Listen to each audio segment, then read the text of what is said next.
Yo, what's going on? Welcome to the Part-Time Artist Podcast. This is episode 181.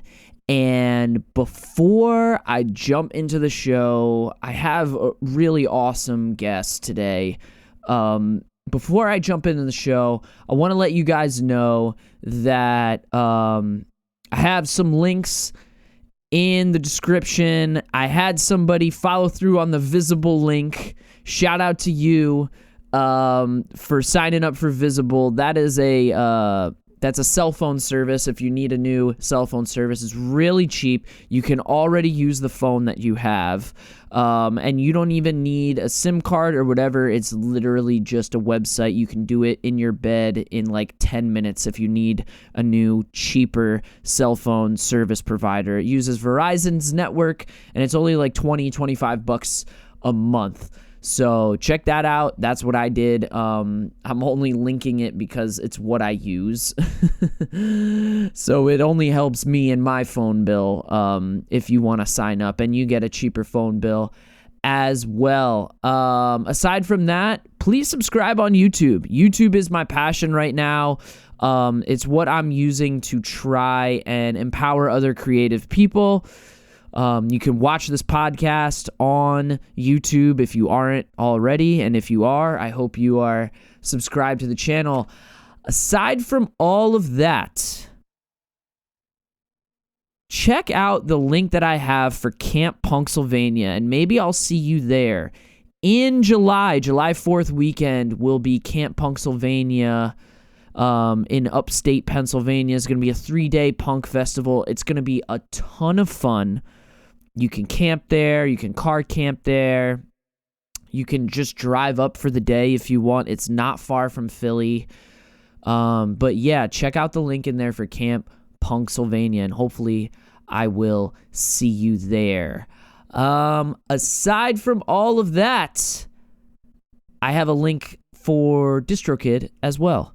If you need a link to get your music on streaming services or whatnot. But of course, just stick to Bandcamp. Next Friday, after today, next Friday is Bandcamp Friday. So load up those Bandcamp carts and be sure to purchase on Friday. All right, I have with me a very, very special guest hailing from all the way on the other side of the country. I have a very extremely talented musician by the name of Azadi Amaan. Thank you so much for coming on the show.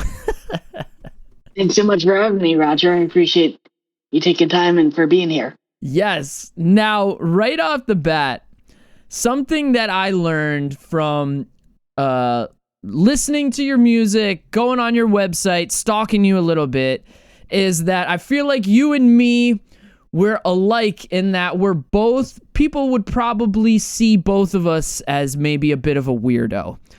And, which might be fair to say. So I wanted to right off the bat ask you, what do you think is one of the weirdest things that you do?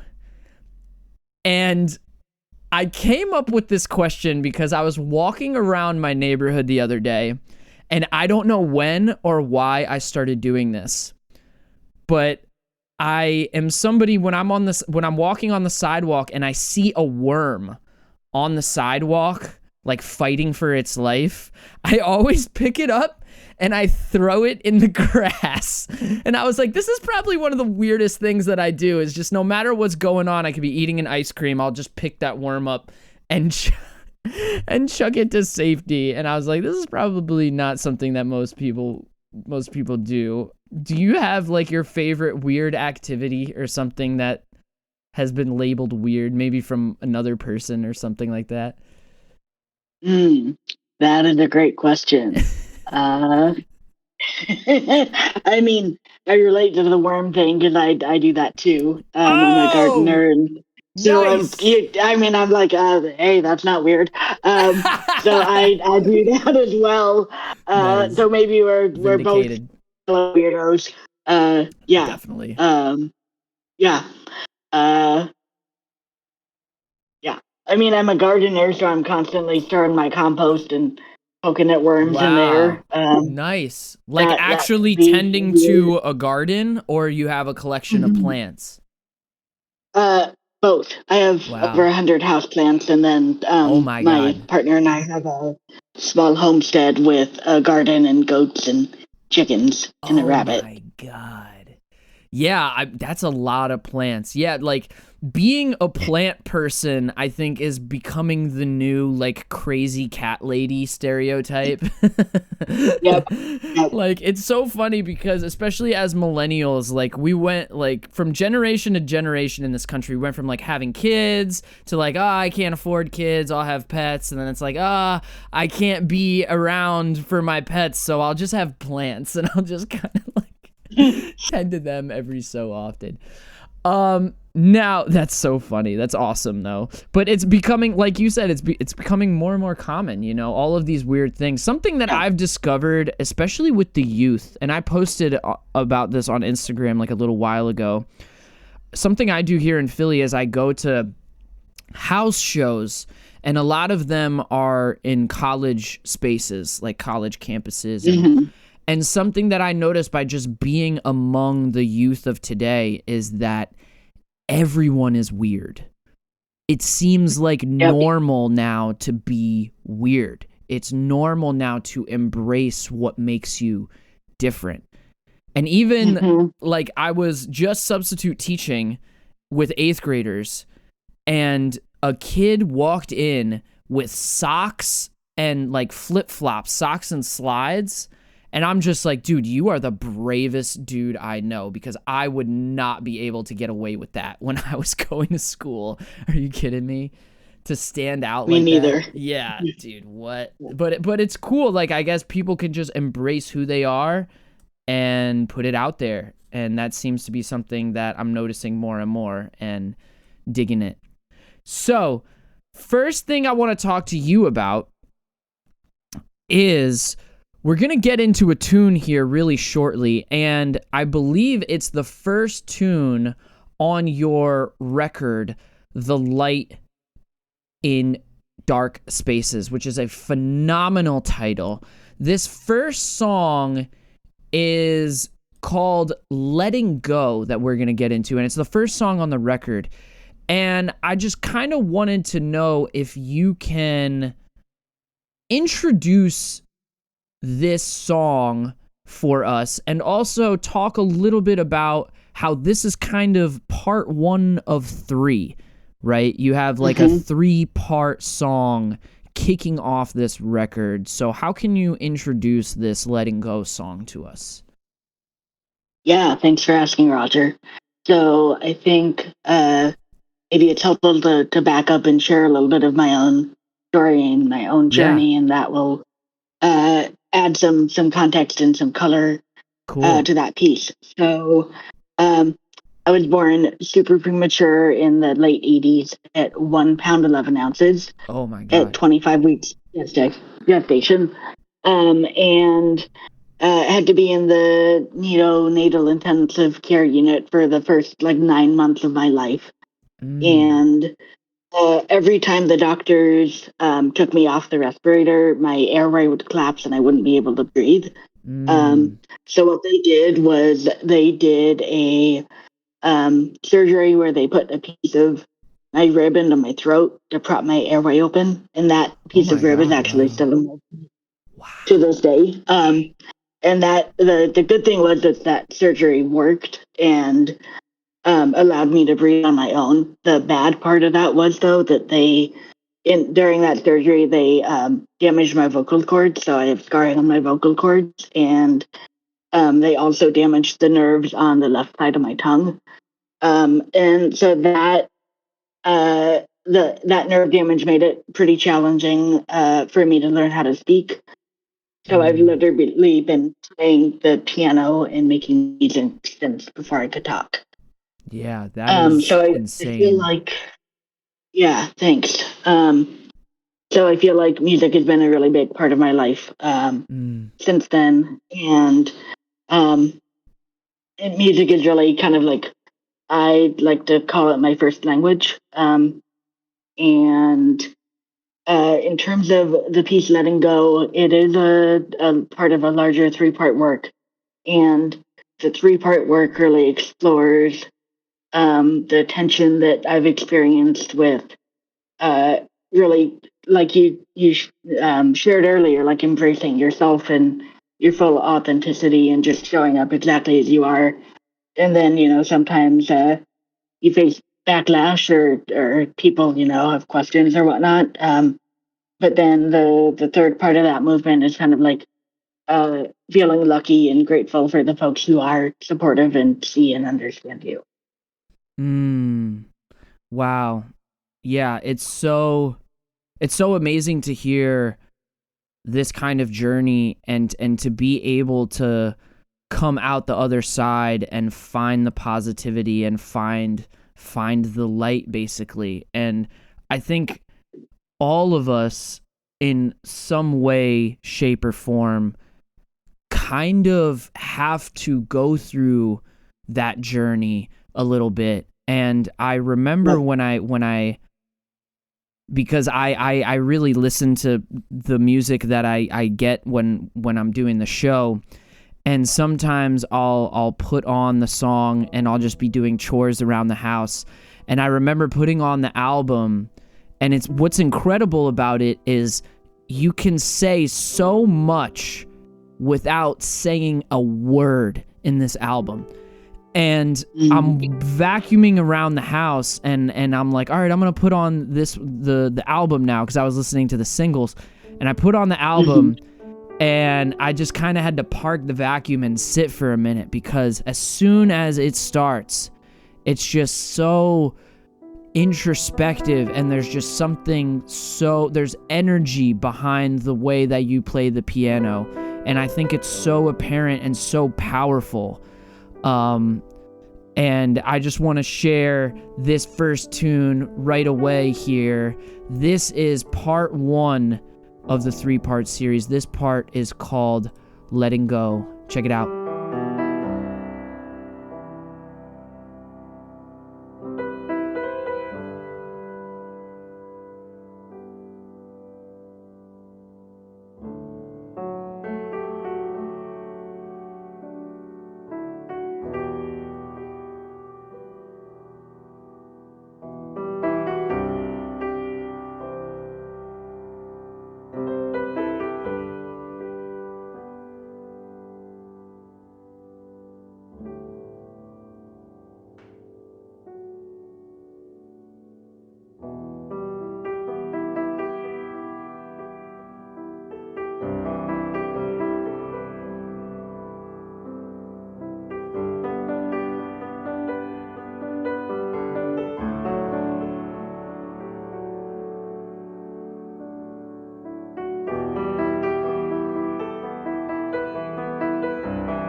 All right, that tune was called Letting Go, and it is so moving. We're really going heavy here today, and I kind of need it. We all kind of need it. We need to heal. Let's just be real. Like, we need music and art and things that heal. And that was partially, for me, what I loved about this album title, The Light and Dark Spaces. Can you talk a little bit about your album title and what it means to you, and just break it down for what your perspective is on it? Yeah, absolutely. The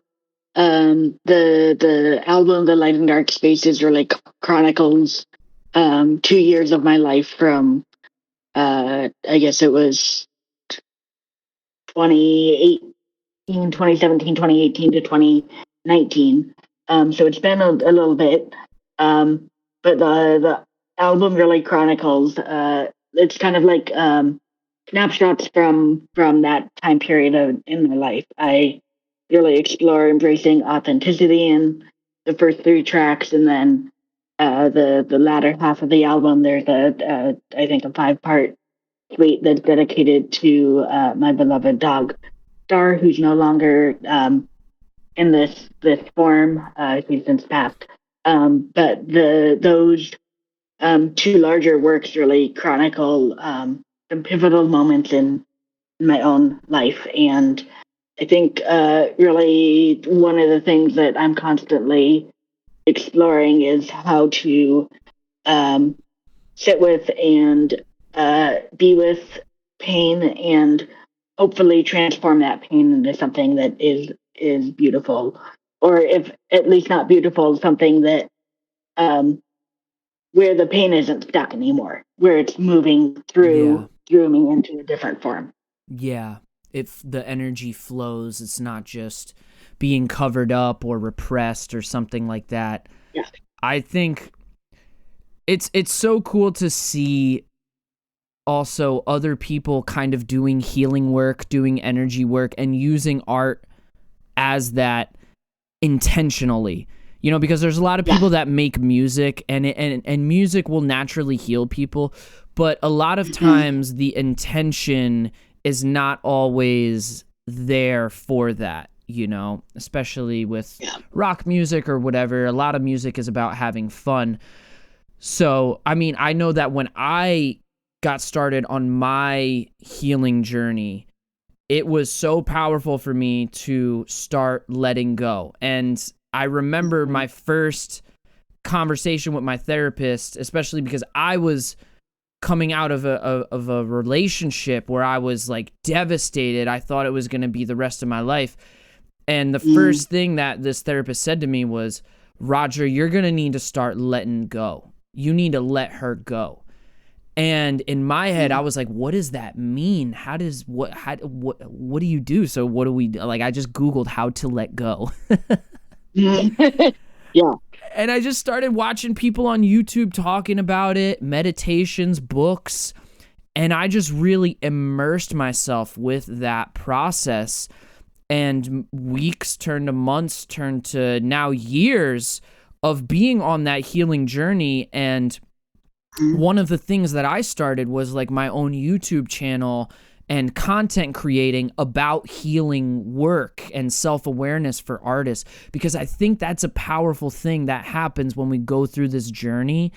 It's like we want to share it with others. We want to bring others on the ship. Like, come on, you know, you can be your higher self, you know. Yep. Exactly. And that's why I think this album is so powerful, because it so clearly illustrates how to shift your perspective, how to start going through this journey, and to kick it off with letting go and then get into the acceptance, the gratitude.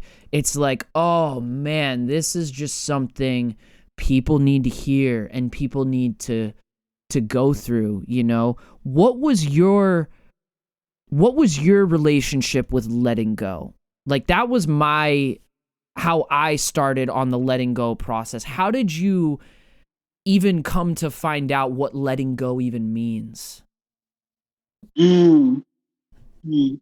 It's not something we're taught in school, a lot of us. No, it's not. It is not. It's not something that we're taught in school or that I feel like we talk about often. So that is a really, really powerful, potent question. I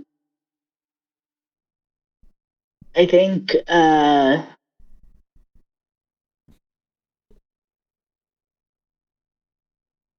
just taking a minute here. Yeah. um, Sometimes it can make you go down memory lane a little bit. And then you're like, yep, "Oh my yep, god. yep, yeah. How much Uh, do I want to share?" yeah, that's exactly where I'm at right now. That is exactly where I'm at right now. Um,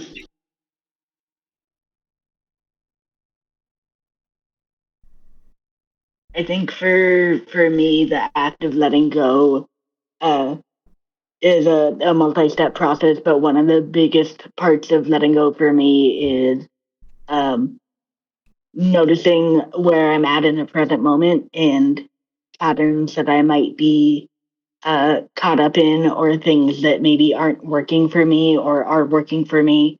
Um, and really just like you mentioned meditation earlier, sitting in that space and Right. being willing to be like with myself and my higher self and be honest with myself about where it is that I want to go, and Mm. figuring out things that are either holding me back um, or different ways that I need to show up and grow and stretch myself to be more authentic or whatever it might be.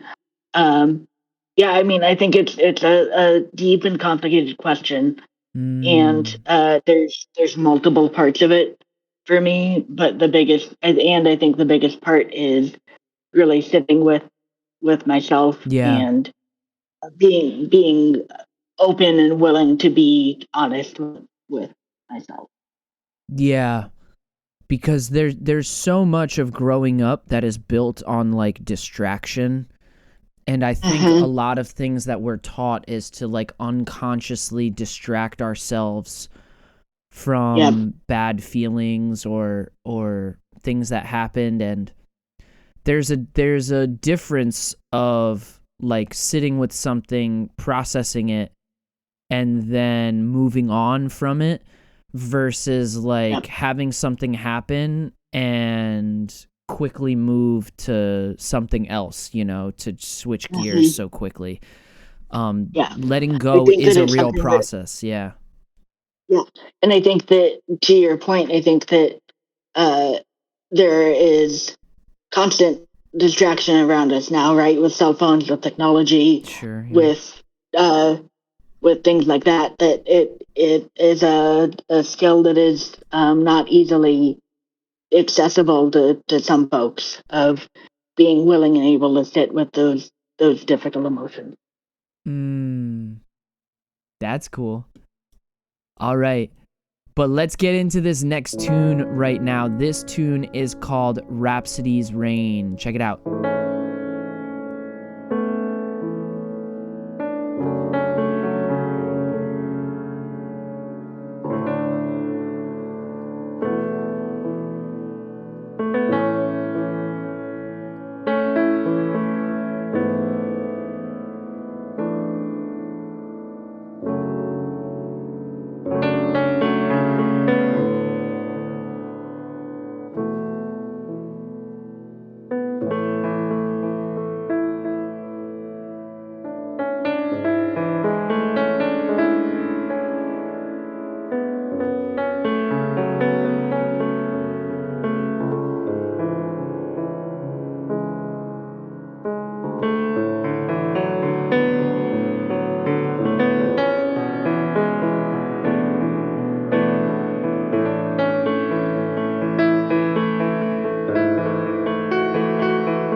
All right, that tune was called Rhapsody's Rain. And to get your hands on these tunes, I want you to go to azadiamaan.bandcamp.com, where you can get access to all the tunes. And Bandcamp Friday is right around the corner. It's going to be the first Friday in June, which I believe is June 6th.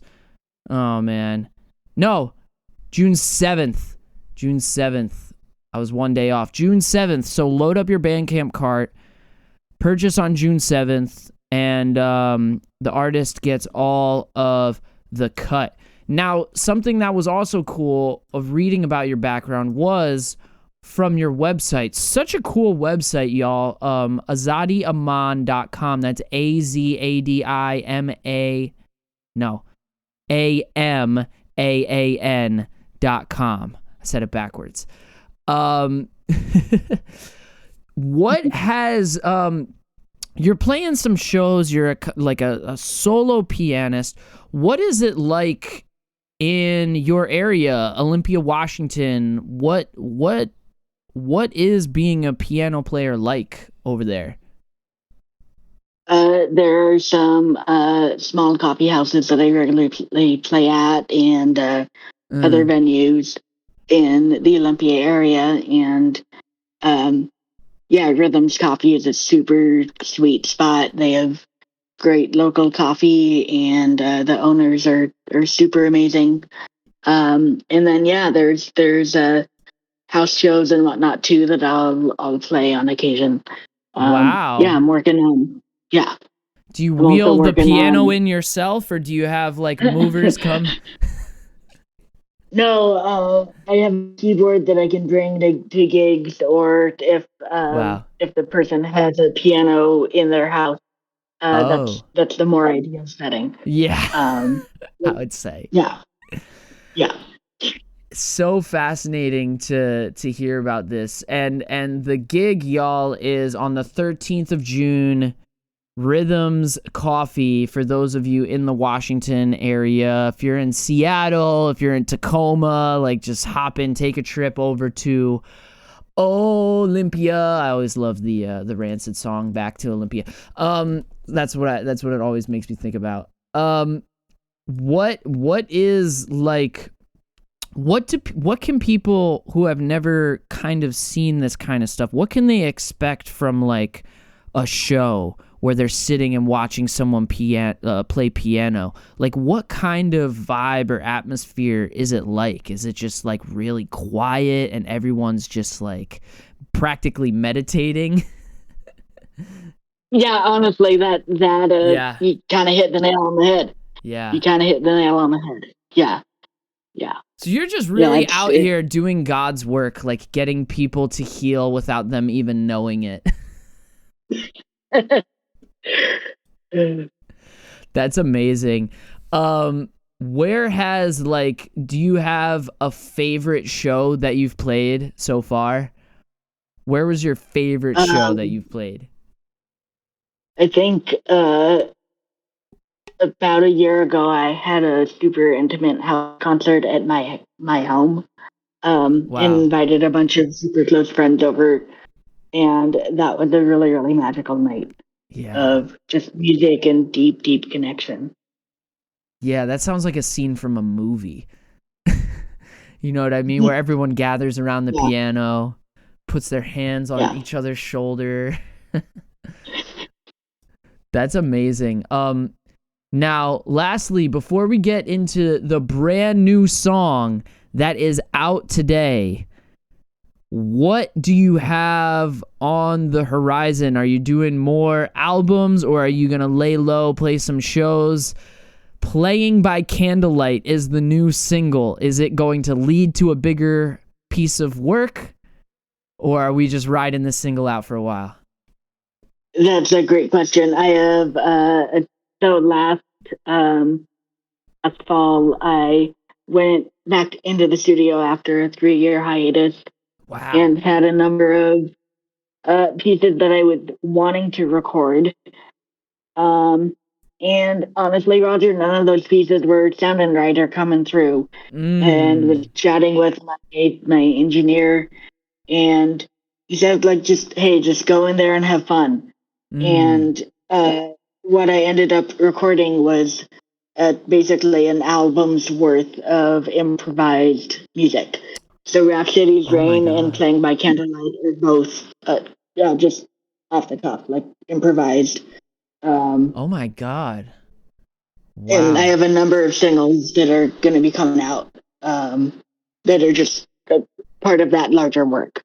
What? Yeah, it was it was a really really humbling experience of like we were talking about earlier, like of letting go, right? Because Letting like go, yeah. I'm sitting there fighting myself, getting in my own head and in my own way, and just like, Right. geez, these songs aren't coming out how I want them to, and I faced this Y in the road of either I could keep trying to record these songs, and you know, time was ticking away. I had a 5 hour block in the studio Oh God, and was yeah. quickly running out of time. Or I was like, hey, I'm just gonna sit and just see what happens and tap into something larger than myself. And I Wow. was able to do that. And yeah, Wow. super It's happy with and proud of what happened, what came through. yeah, that's fucking crazy to think about. I was just like kind of doing this workshop this morning on how like I was watching this guy talk about the relationship we have with our thoughts is the most important relationship, because our thoughts Yeah. will, can clog the drain up, and most of the time, in order to, one of the best things to let go of is the attachment we have to those thoughts. All that preparation, Exactly. I want to do this in the studio, all I want to do, Yep. and to really let like divine work and energy flow through. Like sometimes you just need to let go of all the thoughts. And something I noticed when I'm listening to your album and listening to the way that you play, and even at times when I'm putting the tracks here into GarageBand, you can see the waveform go from small to big to big to big. And when you're listening to the song, and especially even when I was vacuuming, like there was part of the song where I just start going hard. I'm like, vroom, vroom, and then the next one kicks in and I'm just like, all right, I can relax. Like it has that energy and movement to it, and you can really tell that you're tapped in when you've been doing these pieces. So it's been such a joy to experience it, to hear about it, to know about your story. 1 pound, 11 ounces. Those are angel numbers. Those are angel numbers. I'm not versed in numerology, but I know that 3 ones in a row is a good sign. So, Azadi Amaan, thank you so much for sharing your story, sharing your music with us, and coming on the show. Thank you so much for having me, Roger. It's been a pleasure. All right, y'all. And the last song is out today.